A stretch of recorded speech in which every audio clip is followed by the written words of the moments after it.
Hi everyone, welcome to Gagan story time. आज की हमारी स्टोरी है पिता और पुत्र। एक बार पिता और पुत्र जल मार्ग से यात्रा कर रहे थे और दोनों रास्ता भटक गए। फिर उनकी नौका भी उन्हें ऐसी जगह ले गई जहां दो टापू आसपास थे और फिर वहां पहुंचकर उनकी नौका टूट गई। पिता ने पुत्र से कहा, अब लगता है हम दोनों का अंतिम समय आ गया है। दूर दूर तक कोई सहारा नहीं दिख रहा है। अचानक उन्हें एक उपाय सूझा। अपने पुत्र से कहा कि वैसे भी हमारा अंतिम समय नजदीक है, तो क्यों ना हम ईश्वर से प्रार्थना करें। उन्होंने दोनों टापू आपस में बांट लिए, एक पर पिता और एक पर पुत्र, और दोनों अलग अलग ईश्वर से प्रार्थना करने लगे। पुत्र ने ईश्वर से कहा, हे भगवान, इस टापू पर पेड़ पौधे उग जाएं, जिसके फल फूल से हम अपनी भूख मिटा सकें। प्रार्थना सुनी गई।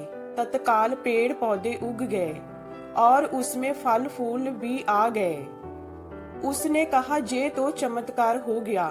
फिर उसने प्रार्थना की, एक सुंदर स्त्री आ जाए जिससे हम जहां उसके साथ रहकर अपना परिवार बसाएं। तत्काल एक सुंदर स्त्री प्रकट हो गई। अब उसने सोचा कि मेरी हर प्रार्थना सुनी जा रही है, तो क्यों ना हम ईश्वर से जहां से बाहर निकलने का रास्ता मांगे।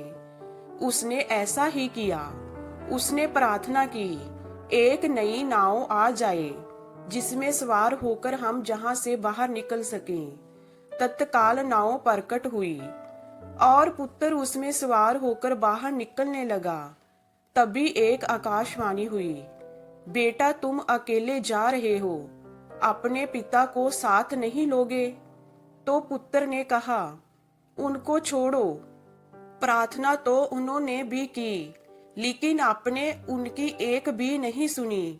शायद उनका मन पवित्र नहीं है, तो उन्हें इसका फल भोगने दो ना। आकाशवाणी कहती है, बेटा, क्या तुम्हें पता है कि तुम्हारे पिता ने क्या प्रार्थना की। पुत्र बोला, नहीं। तो सुनो, तुम्हारे पिता ने एक ही प्रार्थना की, हे भगवान, मेरा बेटा आपसे जो मांगे उसे दे देना। तो दोस्तों, हमेशा अपने माता पिता का आदर करें, और वो भी यदि किसी चीज के लिए मना करें तो आप उनकी मजबूरी को समझिए।